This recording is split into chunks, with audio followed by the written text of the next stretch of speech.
Bonsoir à tous, je suis ravi de vous retrouver pour une nouvelle émission de Lundi Sport. Ce soir, nous allons dans les profondeurs. Sommaire.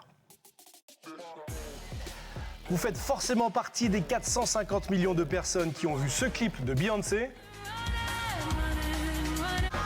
Ou des 30 millions qui ont vu ce saut dans un trou d'eau gigantesque.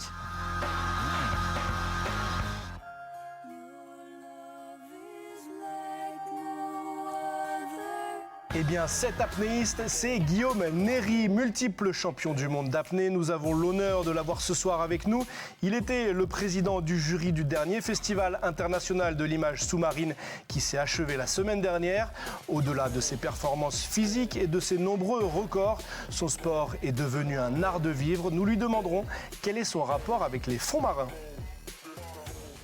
Les Calédoniens ont brillé au 4e championnat d'Europe de stand-up paddle. Titouan, Pouillot, Clément, Colmas, Noïc Gariou et son frère Vaïk Gariou en junior, ils sont tous montés sur le podium.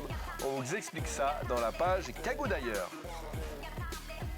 Vous êtes frileux et l'idée de vous baigner dans une eau à moins 30 degrés vous donne la chair de poule.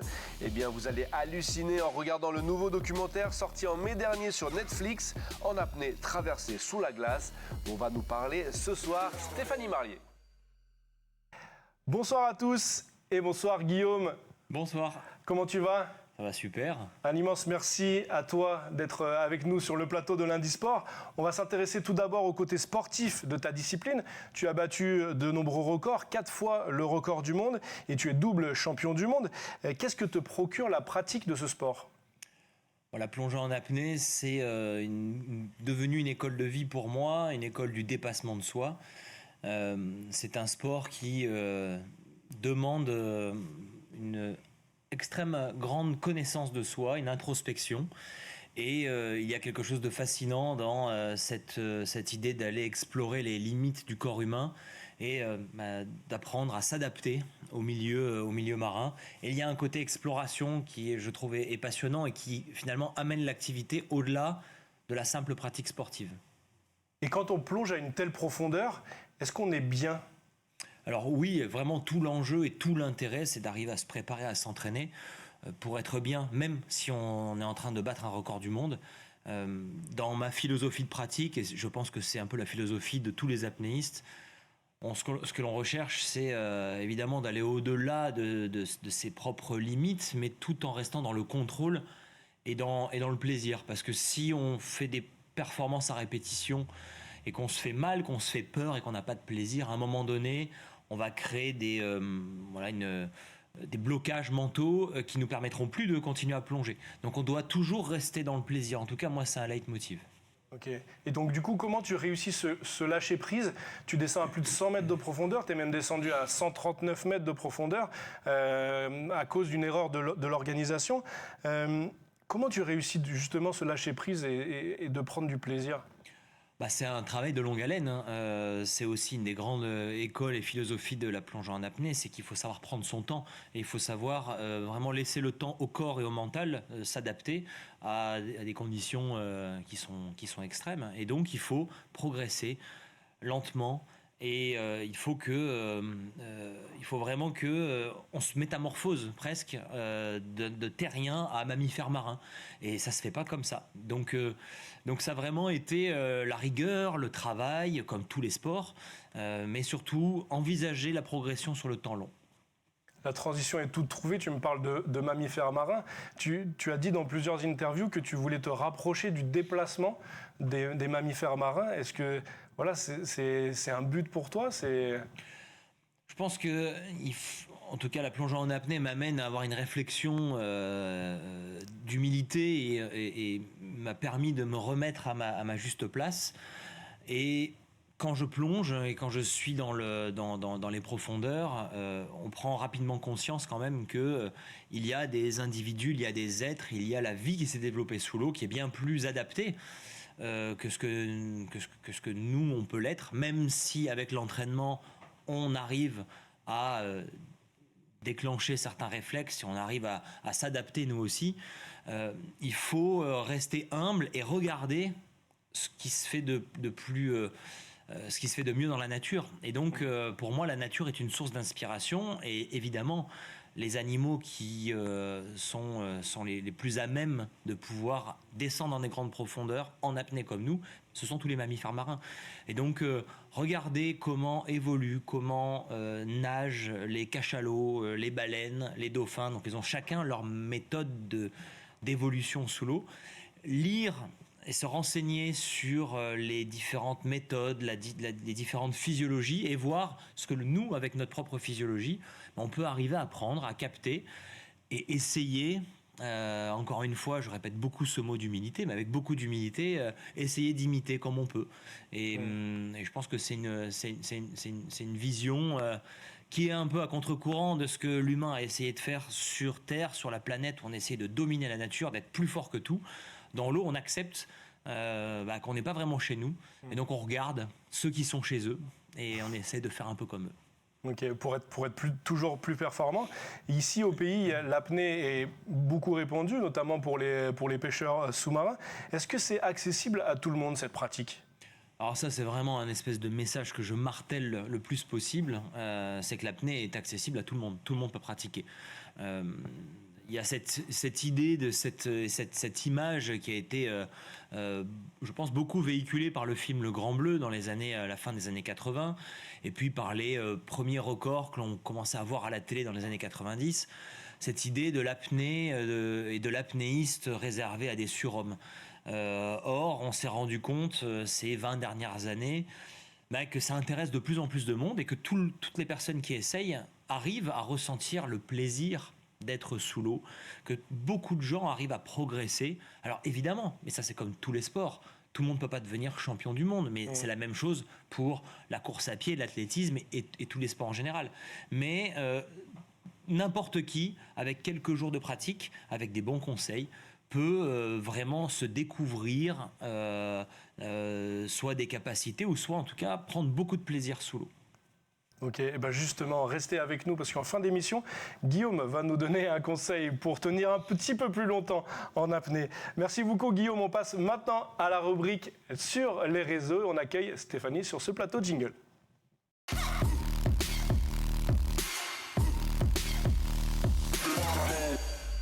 Salut Adrien, alors ce soir j'ai décidé de vous parler de ce documentaire, là en apnée traversée sous la glace de Jan Derry, et franchement ça vaut vraiment le détour. Donc il met en scène l'apnéiste finlandaise Johanna Nordblad qui tente en fait de battre son propre record du monde de la plus longue distance parcourue en apnée sous la glace, un record qu'elle avait battu en 2021 qui était de 103 mètres en 2 minutes et 42 secondes dans une eau à 2 degrés. Donc c'est un exploit qu'aucun homme ni aucune femme n'avait accompli avant elle, donc je te propose qu'on regarde un petit extrait. Allez, c'est parti. Pystyisin sukeltamaan pidemmälle. 80 meters in cold water, it's a long, long dive. There's a reason nobody has dived this far before. This distance she's planning to swim, it's already that she's hypothermic. 5 minutes. Sometimes I think, what if something happens and then I just drive home by myself and she's not here? 1 minute. Vaikeita asioita ei kannata jättää tekemättä siksi, että ne on vaikeita. Stop time! Donc en tout cas, est-ce qu'elle arrivera à battre ce record, son propre record de 2021, on ne sait pas, ou celui bien sûr du français Arthur Guérin-Bory, qui lui a battu son record. Il a parcouru en fait 105 mètres sous la glace au Canada en début d'année. Donc je n'en dirai pas plus. Pour ma part, je pense qu'il faut vraiment que vous le regardez. C'est vraiment, son histoire est assez inspirante, effrayante et très touchante. D'accord, tu me donneras tes codes Netflix. Merci Steph. Guillaume, tu étais le président du jury du 13e Festival international de l'image sous-marine. Alors toi qui as parcouru le monde entier sous l'eau, par quelle image, par quelle photo tu peux être ému? Qu'est-ce que tu recherches en regardant une photo? Ce qui me plaît, ce qui m'intéresse dans les travaux de tous les artistes qui présentent leurs œuvres, c'est l'originalité, la nouveauté, comment arriver à montrer le monde sous-marin avec une vision nouvelle. Alors dans un monde qui est vraiment submergé d'images, aujourd'hui il y a les réseaux sociaux, il y a YouTube, il y a tout un tas de moyens de pouvoir partager voilà, une vision sous-marine, que c'est plus compliqué d'arriver avec un regard neuf, nouveau. Mais je crois que c'est ce que j'essaye de déceler dans toutes les images que je regarde, et donc dans toutes les photos ou tous les films. Je vais toujours être dans cette recherche de la nouveauté et de l'innovation. T'arrives à être surpris par des photos, des images que toi tu n'as pas vues? Oui, ça c'est génial, et c'est pour ça que j'adore faire ce genre participer à ce genre de concours, parce qu'il y a évidemment pas mal d'images, de photos que j'ai déjà pu voir dans des concours passés, dans des magazines, pareil pour les films, et puis parfois, paf, on tombe sur une pépite, et on se dit que finalement que la créativité n'a pas de limite, et qu'on peut sans cesse se réinventer, et ça j'adore. Et justement, avec l'apnée, toi, tu as un rapport artistique avec ta discipline maintenant. Ça a toujours été mon leitmotiv quand j'ai commencé à faire des images et des films, c'était de dire, bon, comment faire pour tourner quelque chose, amener quelque chose qui n'existe pas encore. Et donc c'est pour ça que j'ai tourné beaucoup d'images avec mon ex-compagne Julie Gauthier. Elle était derrière la caméra, moi à l'image, et dans la réflexion, dans les scénarios, dans les lieux dans lesquels on a tourné, il y a toujours eu au devant de toutes les autres motivations d'arriver à proposer quelque chose de différent. Alors c'est pour ça finalement qu'on n'a pas fait tant que ça des films. Ouais. Certains produisent beaucoup de films, beaucoup de contenu, tous les mois, tous les 2 mois. Finalement, si on met bout à bout le nombre de minutes produites depuis 12 ans, c'est pas énorme. Il y a eu 4-5 courts-métrages, mais à chaque fois, j'espère en tout cas, on a essayé d'amener quelque chose de différent. Et ça restera, je pense que dans tous les projets artistiques dans lesquels je m'engage, et donc je m'engagerai dans le futur, que ce soit des photos, que ce soit des films ou que ce soit l'écriture, essayer d'amener quelque chose de différent. Ok, une nouvelle créativité. Alors on va parler des fonds marins maintenant calédoniens. Tu as eu la chance de pouvoir faire ta passion ici au pays et aller découvrir ces fonds marins. Ça fait un moment que tu viens, ça fait déjà la 5e fois. Quelle est la richesse du fond marin calédonien? Des fonds marins calédoniens. La Calédonie, c'est une perle du Pacifique où il y a une diversité sous l'eau qui est exceptionnelle. J'ai eu la chance ces dernières années de pouvoir aller dans pas mal d'endroits dans tout le Pacifique, et là je suis de retour en Calédonie 5 ans après ma dernière visite. Et j'ai été, là, ces derniers jours, complètement subjugué par la beauté, la diversité des récifs coralliens. Donc il y a plein de choses extraordinaires en Calédonie. Il y a une diversité de poissons incroyable. Il y a beaucoup d'espèces de requins. Il y a les baleines, à la saison des baleines, évidemment. Mais ce qui m'a sauté vraiment, ce qui m'a frappé, ce qui m'a sauté aux yeux, c'est la beauté et la richesse des différentes espèces de coraux dans le lagon, à l'heure où les coraux, les récifs coralliens sont en grand danger sur notre planète. De voir un récif qui semble encore assez sain, avec autant de couleurs, autant d'espèces différentes, ça m'a fait beaucoup de bien. Ok, c'est justement ce que je voulais te demander. Est-ce que toi qui parcours le monde, est-ce qu'il est en bon état ces fonds marins calédoniens? Est-ce qu'ils sont en bon état? C'est très difficile de juger sur des petits endroits où on est allé, où on va. Je n'ai pas la prétention d'avoir la parole divine ou la parole sacrée. Moi, je fais plutôt confiance aux scientifiques qui étudient des écosystèmes et qui le mesurent. Donc, c'est compliqué de pouvoir se prononcer comme ça de but en blanc sur quelques observations. Ce qui m'a semblé évident, c'est qu'il reste quand même en assez bonne santé par rapport à d'autres endroits du Pacifique que j'ai pu visiter. J'ai vu beaucoup de corail vivant dans les peu d'endroits où j'ai pu plonger. Là où dans d'autres endroits, dans certaines îles de Polynésie notamment, j'ai pu voir presque d'une année sur l'autre les dégâts du réchauffement climatique. Disons, j'ai l'impression que c'est encore un Eldorado, un oasis qui reste encore préservé. Je l'espère pour le plus longtemps possible, mais voilà, je veux pas m'abriter derrière ces quelques observations pour avoir une vision trop optimiste qui ne serait pas réaliste. En tout cas, ça t'a fait du bien de plonger en Calédonie. Oui. Super, merci beaucoup Guillaume. On va passer maintenant à notre rubrique Kagou d'ailleurs, jingle.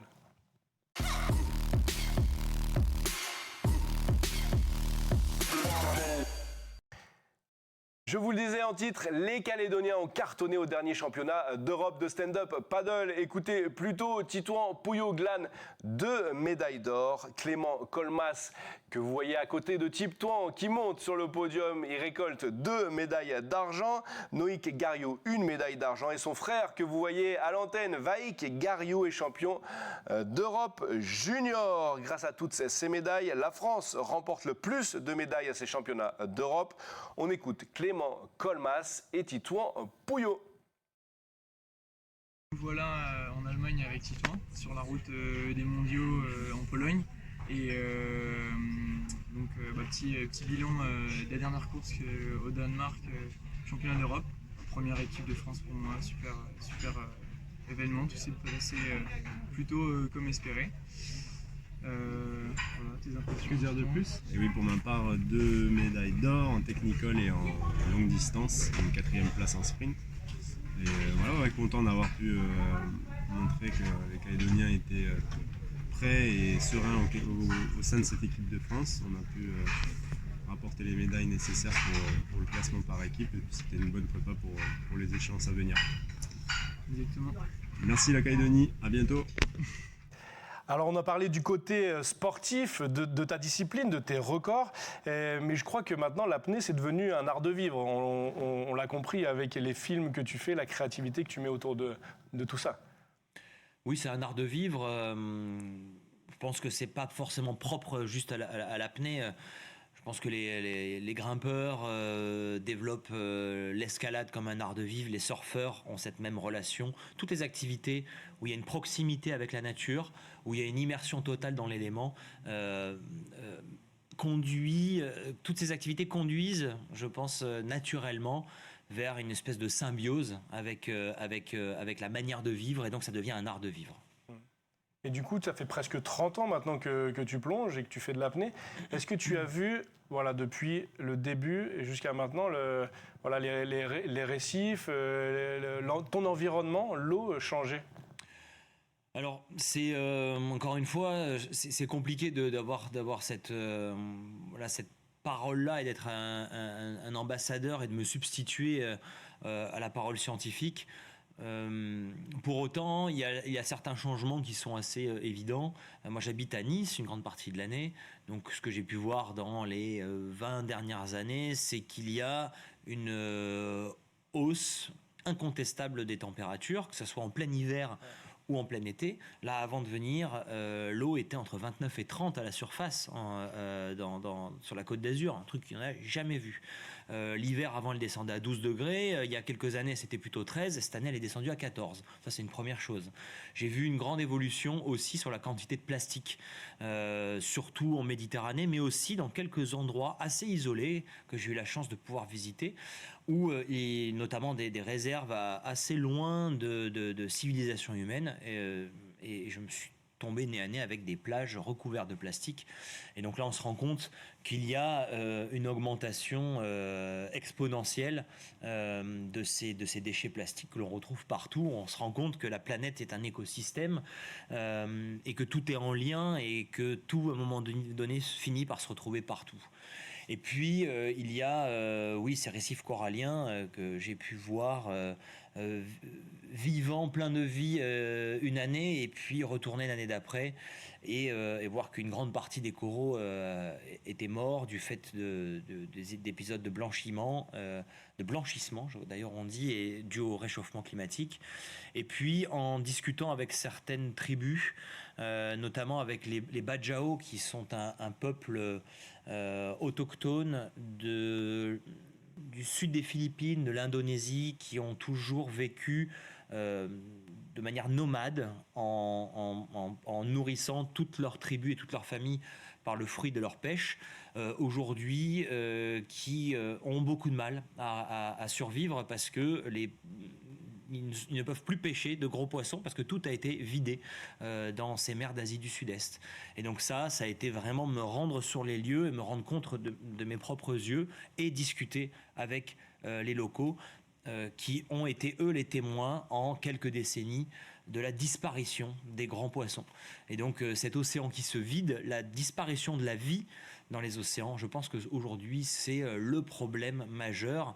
Ça ne touche pas que les océans, ça touche malheureusement tous les écosystèmes, les forêts sur Terre, l'ensemble des insectes ou des oiseaux dont les populations sont en chute libre. Et malheureusement les océans n'échappent pas à cette courbe assez inquiétante. Et du coup, quel est ton ressenti, toi? Ça t'attriste de voir ton élément dans cet état? C'est plus que de la tristesse. C'est une profonde inquiétude, un sentiment à la fois d'injustice et d'impuissance, parce que bien qu'on essaye chacun à titre individuel d'agir, de changer les choses, on a un peu la sensation d'être dépassé par des grands enjeux, des enjeux économiques, des enjeux financiers qui se déroulent à des échelles qui nous dépassent. Et à ce niveau-là, on a l'impression que les choses, elles évoluent pas beaucoup et qu'il y a finalement tout un système qu'il faudrait repenser. Et je pense qu'on va vraiment pas assez vite et qu'on n'a probablement pas pris la mesure de la gravité de la situation. Et pourtant, ça fait 40, 50 ans que la communauté scientifique pousse des cris d'alerte avec des études, avec des chiffres, et que toutes les prédictions de ces scientifiques d'il y a 10, 20 ans se vérifient en plus grave encore avec ce qui se passe aujourd'hui. Et donc je ne sais pas ce qu'il faut finalement pour qu'à un moment donné, les choses évoluent à la mesure de la gravité. Et pour que les gens comprennent que c'est important. Il y a les gens, mais il y a les gens comme vous, comme moi. On essaye, je pense que ça commence à rentrer. Ouais. Je pense que ça commence à être entendu, mais il y a une part d'impuissance parce que on a l'impression que à la plus grande échelle et en haut de l'échelle, tout n'est pas fait pour que la transition se fasse de manière rapide, urgente et conséquente, et pas juste des petits pas. Ouais. Alors pour finir sur un côté un peu plus positif, tu viens de sortir un livre qui s'appelle Nature aquatique, dans lequel tu expliques tout ce qu'on vient de parler ensemble, tout ce qu'on vient d'évoquer. Tu avais besoin d'exprimer tout ça, de te faire entendre? Oui, alors ce livre Nature aquatique, c'est un peu le témoignage de l'évolution de mon rapport avec la mer, mon évolution du rapport avec la nature, une réflexion. L'idée, c'était vraiment plus qu'une biographie. C'est pas une biographie, bien que je parle évidemment d'expérience de vie, mais c'est je sais pas comment on peut le qualifier. C'est un essai, en tout cas, où j'ai essayé de réfléchir sur tous les enseignements que j'ai pu apprendre par cette pratique de l'apnée en grande profondeur.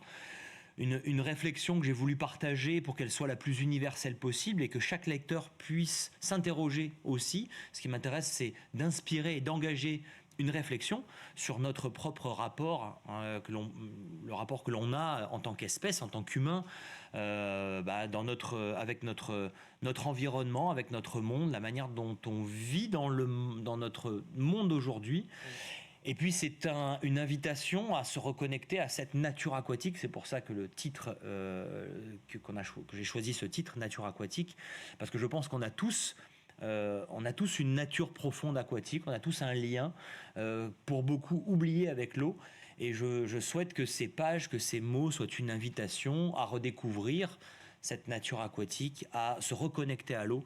Parce que quand on met sa tête dans l'eau, quand on